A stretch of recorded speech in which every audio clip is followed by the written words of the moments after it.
When man fled the virus, they left behind thousands of active robots. Machinery abandoned with one directive: kill the dead. Years later, they're still killing. But with decrepit programming, somehow humans had been added to their kill list, indistinguishable from our brainless counterparts. The strange behavior was observed in multiple quarantine zones. Another nuisance for us to deal with while on recon. We moved on.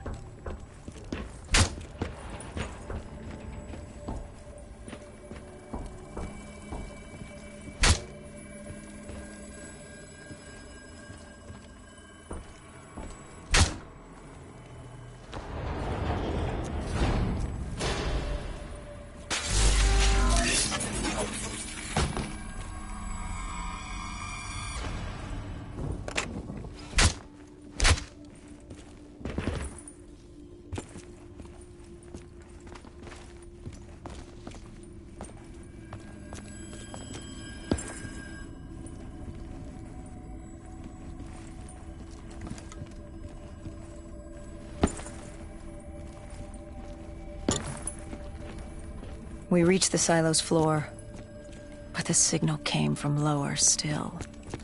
Below coalescence.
Did you have any inkling of what waited for you? No. In hindsight,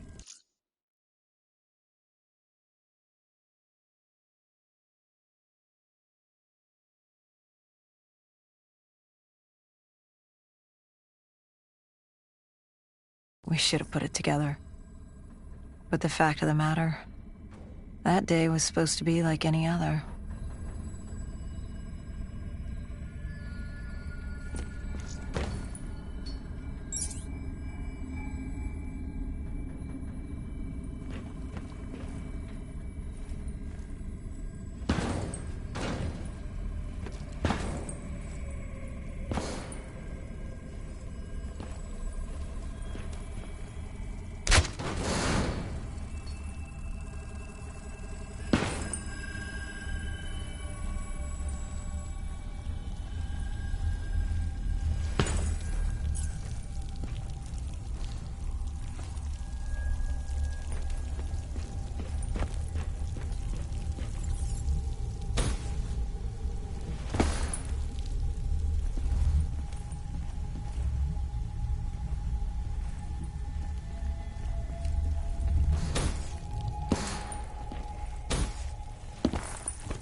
What did you find below Coalescence?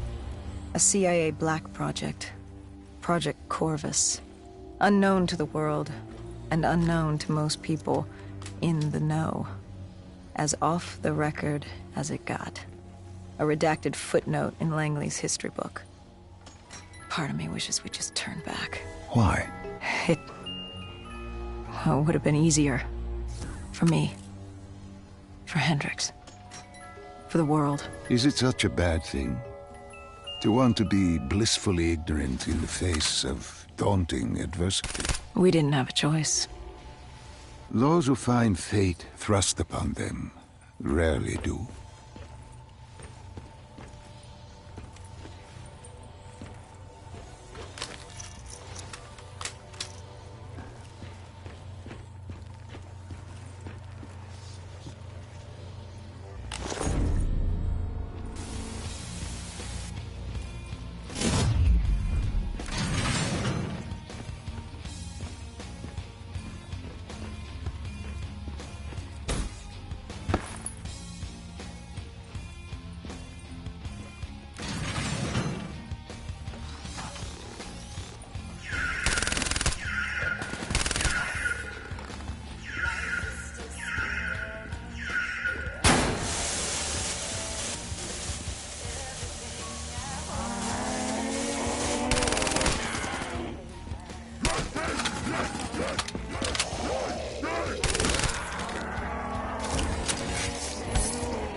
human testing lab.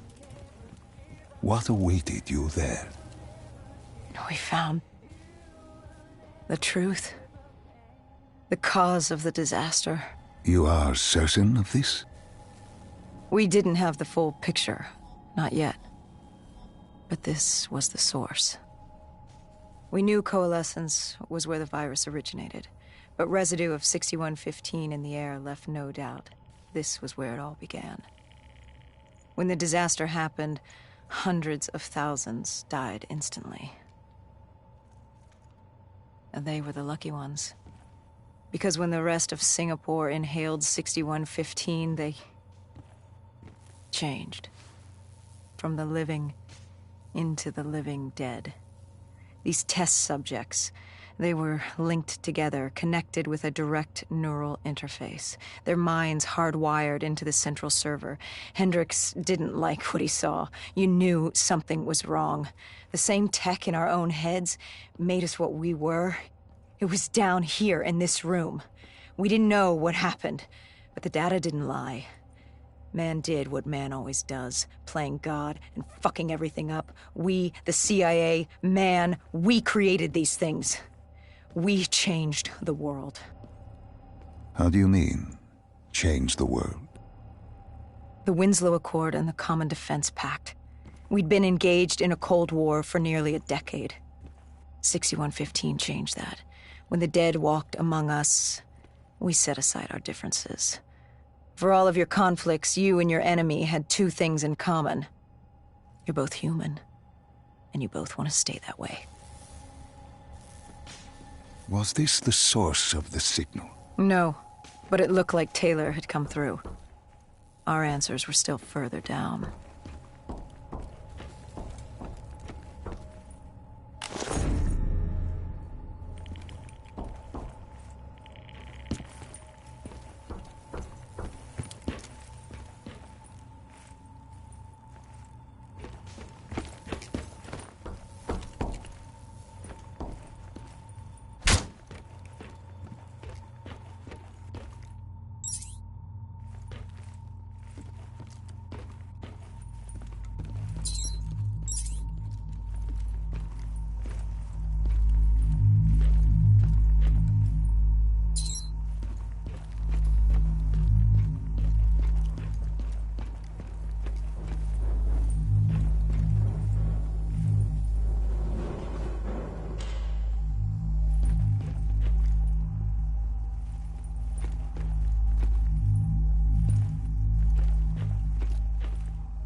When you found the server room, did you have any idea what you would uncover? We couldn't have known. We found Sebastian Diaz. One of Taylor's. Another dead killer. Our friend. He'd linked himself to the CIA server, connected directly with the Winslow Accord systems. He was deactivating defenses for the undead quarantine zones all over the world. The massive walls containing the spread, keeping us from the undead. Deactivating the defenses would let the flesh-eating hordes loose upon the living. It would end humanity. We had to stop him. The only way to stop him now was by destroying the server.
You killed him.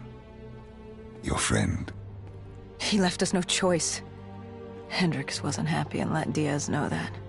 He'd unleashed the dead upon the world. Hendricks knew what he had to do. You needed to find out what he knew.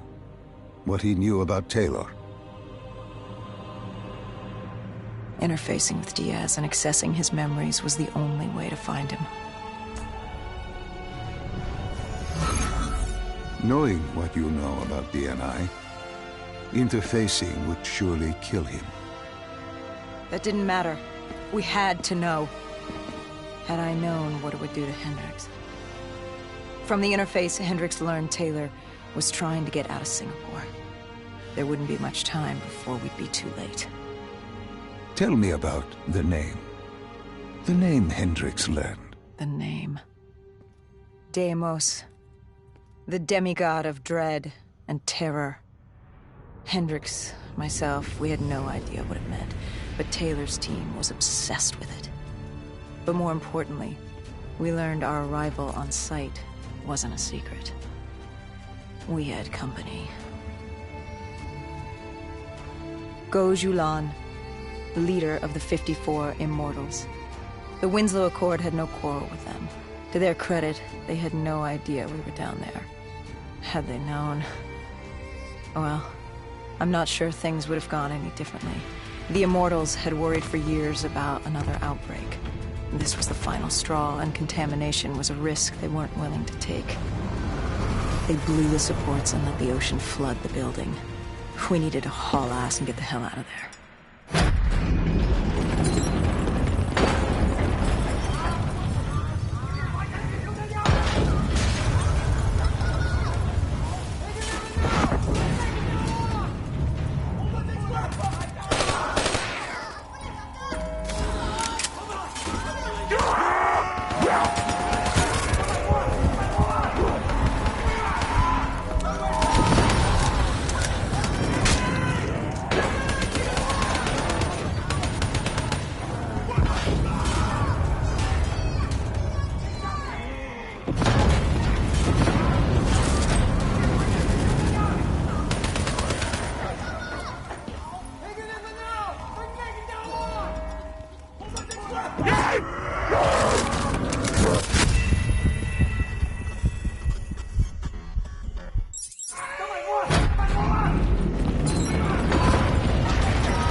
We needed to get out of there before the whole building collapsed.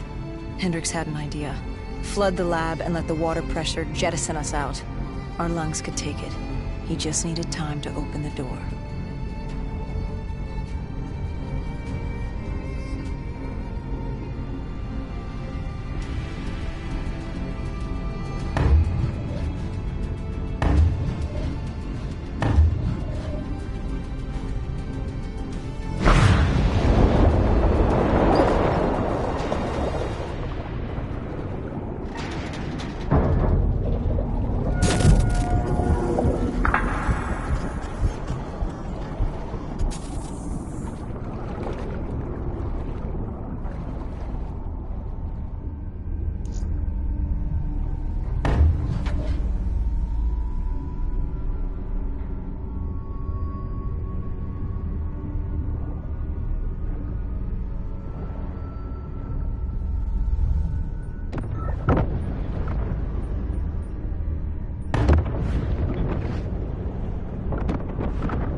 And what happened then?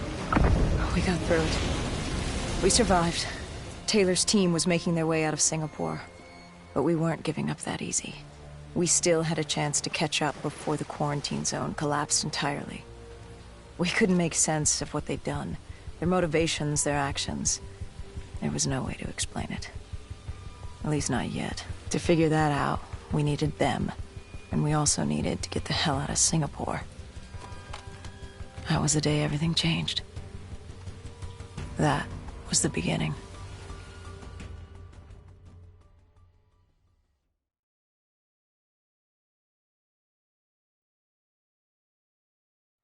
All right, Salim.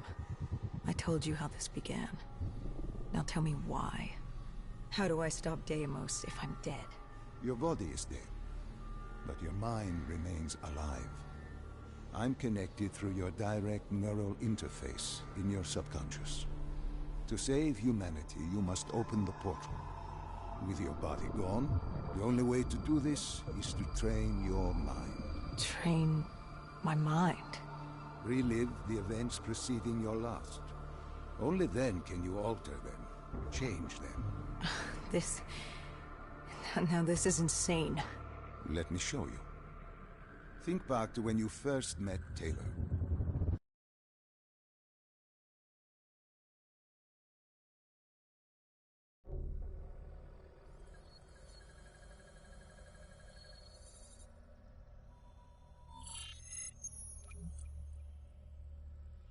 Think back to 2065. You're on a train in Switzerland. I'm heading toward downtown Zurich. On Taylor? That's him. Commander John Taylor. The first dead killer. The definition of determination. I was a rookie then. Fresh blood. There weren't many of us. There were more rumors about our division than actual recruits. They said we were engineered to be immune to 6115. That we couldn't get infected. This was your first mission? Yes. 5 years after the outbreak, most cities had at least one containment zone. But Zurich managed to stay outbreak-free. Now someone wanted to change that. Wait, this feels wrong. This can't be right. This can't be real. How are you doing this? I am not doing anything. This is your mind. I'm the passenger, you're the pilot. But tell me, do you remember the train exploding? No! Stop! Make it stop!